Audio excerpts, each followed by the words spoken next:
咁咧，由於咧，因為咧我嘅歐羅已經用晒啦，咁所以咧我要而家咧就要揾一部有銀聯撳到錢嘅機啦，然後就去撳啲歐羅出嚟用啦。但係好可惜咧，因為咧呢度咧雖然可以 Visa 撳到卡，但係嗰個手續費太貴啦。咁我就決定咗要揾一部銀聯嘅機啦。咁但係咧銀聯嘅機咧只有一個地方有咯，火車站啊、機場啊嗰啲咧係唔接受銀聯嘅撳錢咯。跟住而家咧啱啱咧就去咗入邊撳錢，佢而家就閂緊門啦。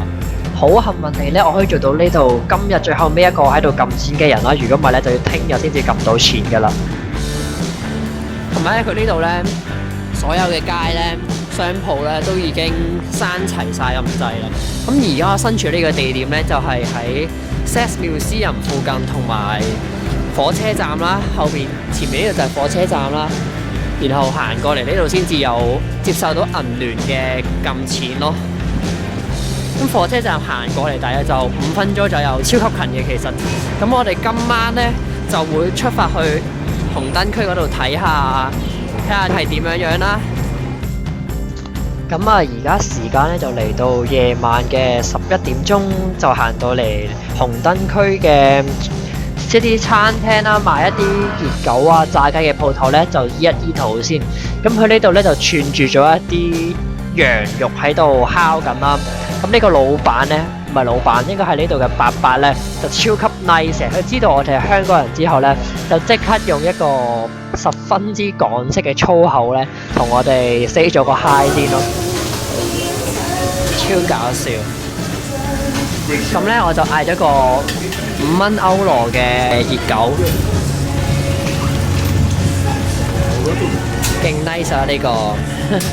好話咁快呢，我個嘢就得咗啦，佢整俾我食嘅。OK， 埋位去食咗佢先。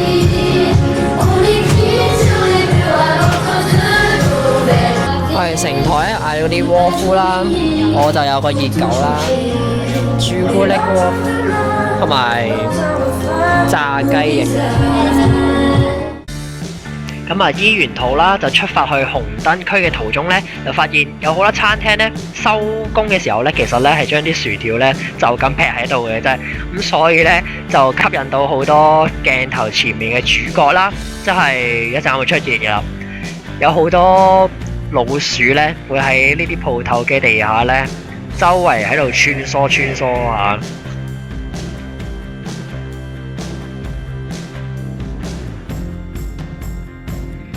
同埋咧，啱啱行過嗰啲橫街雜巷度咧，已經聞到有好大陣嗰啲藥草嘅味道咯。唔知嗰啲味咧會唔會係大麻嘅味咯？嗰啲味咧係勁似喺度煎緊中藥嘅味啊！同埋咧，呢度係合法食大麻噶嘛？喺食大麻嘅地方咧，只會喺佢有分coffee shop 同埋 cafe shop 嘅。咁咧 coffee shop 咧先至係可以食大麻，咁普通 cafe 咧就只係真係飲咖啡嘅地方咯。好啦，咁而家咧我哋咧就終於入咗去呢個紅燈區嘅地方啦。咁我而家拍攝緊咧，其實係非常之危險嘅。咁因為咧紅燈區咧，其實就唔俾影相同埋拍片嘅。咁如果你對住個櫥窗入邊嘅 SAS girl 影相或者拍片咧，咁佢俾啲黑幫見到嘅話咧，咁就好大鑊噶啦！隨時咧就會有人出嚟會打你一身咁樣咯。我哋而家嚟到紅燈區呢個時間咧，大約就係凌晨2點鐘左右啦。咁所以咧，好多 SAS girl 或者喺度工作嘅女性咧，都已經係放咗工或者係已經瞓緊覺啊。咁得翻少數咧，仲喺度翻緊工嘅，就先至會着住好似對面咁樣紅色燈嘅咧，就先係工作緊啦。咁我哋行過呢個鋪頭咧，呢啲 SAS poster 咧，就應該係要俾錢，然後入去睇一啲鹹碟咯。咁其實鹹碟都要俾錢睇，就睇下你會唔會俾錢入去睇啦。咁咧啱啱咧就喺呢條街咧已經行過一轉嘅，對面粉紅色嗰啲咧其實係一格櫥窗嚟嘅。咁每一格櫥窗咧都會企住一個 SAS girl 啦。當你對住佢哋眼神交流嘅時候咧，佢哋就會用微笑嚟招呼你啦，然後就會入手啦，入你埋嚟咁樣咯，都幾 nice 幾靚嘅有啲都。好啦，咁今晚呢個紅燈區之旅呢就圓滿結束啦。而家嘅時間呢已經係凌晨5點鐘啦。咁聽朝早呢就會出發去風車村玩啦。呢條片出街呢就會應該係2017年我嘅第一條新片啦。咁就祝大家2017年快樂，拜拜。